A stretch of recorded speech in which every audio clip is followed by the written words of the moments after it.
नमस्कार दोस्तों, मैं आरजे साहिल आप सभी का स्वागत करता हूं। आज की कहानी की सेशन में हम जो लेकर आए हैं, इस कहानी का शीर्षक है नालायक बेटा।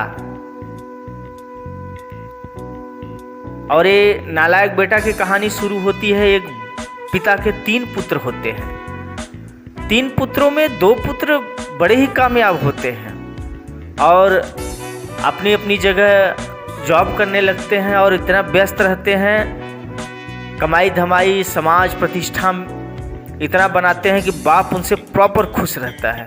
मगर जो छोटा बेटा रहता है उसका पढ़ाई लिखाई में मन नहीं लगता और बाप हमेशा उसको नालायक कह करके चिढ़ाता है। नालायक कहाँ है?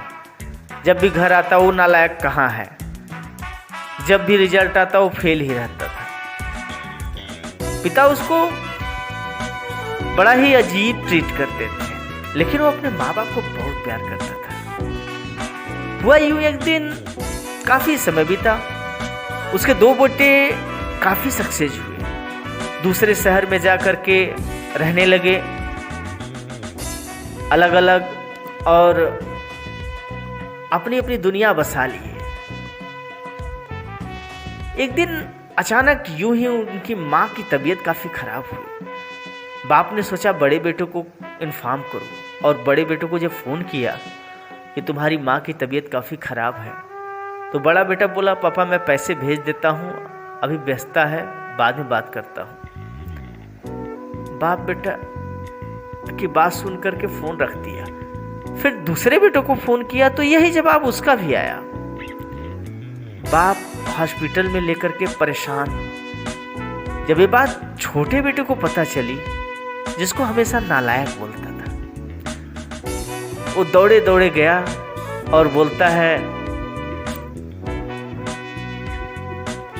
बाबूजी चलिए मैं दूसरे हॉस्पिटल लेकर चलता हूँ। वो खैराती हॉस्पिटल है जहाँ दवा के पैसे नहीं लगेंगे, डॉक्टर बहुत अच्छा इलाज करते हैं। जब ये बात अपने पिता को बताता है तो पिता भी सोचे कि हाँ इतना पैसा मेरे पास कहाँ है कि मैं दवा करा सकूं। बेटे की बात मान ली और उस खैराती हॉस्पिटल में लेकर चले गए। महीनों माँ का इलाज चला और वो नालायक बेटा सुबह शाम माँ बाप की सेवा में लगा रहा। खाना पीना सेवा भाव सब करता रहा, माँ बाप का ध्यान देता रहा। महीनों तक माँ हॉस्पिटल में एडमिट रही।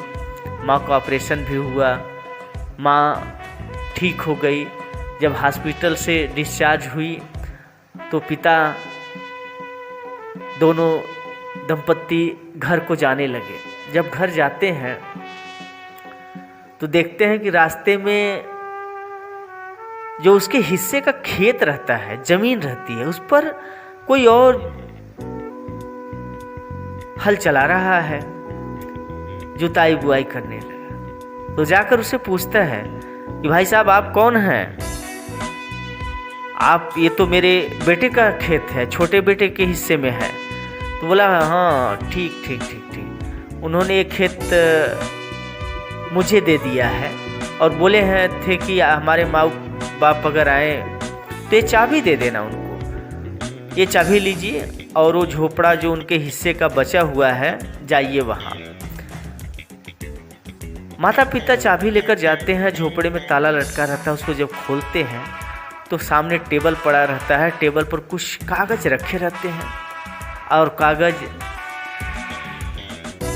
जब पिता उठाता है तो देखता है उस हॉस्पिटल का पूरा बिल पड़ा हुआ है, लगभग 19 लाख रुपए का। और लास्ट में उस नालायक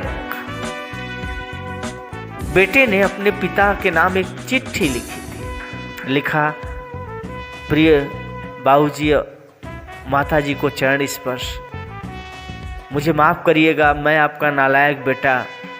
माँ के इलाज के लिए पैसे नहीं थे, आप परेशान थे। मैं जानता था कि छोटे भाई भी सहारा नहीं बने, बड़े भाई भी नहीं बने,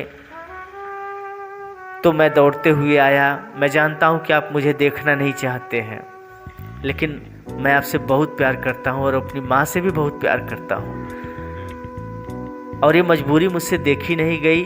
जो मेरे हिस्से का ज़मीन था जो आपने मुझे दिया था, मैंने उसे बेच करके माँ का इलाज कराया।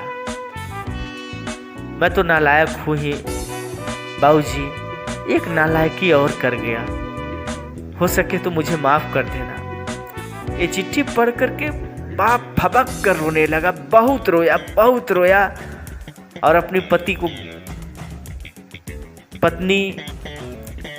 को गले लगा करके बोला, वो कहाँ है नालायक, वो कहाँ है नालायक, एक बार आ जाए तो मैं उसको गले लगा लूं, एक बार आ जाए तो मैं उसको गले लगा लूं, कहाँ है वो नालायक। बस दोस्तों, कहानी का शीर्षक इतना ही है। क्या हम में भी वो नालायक बेटा है?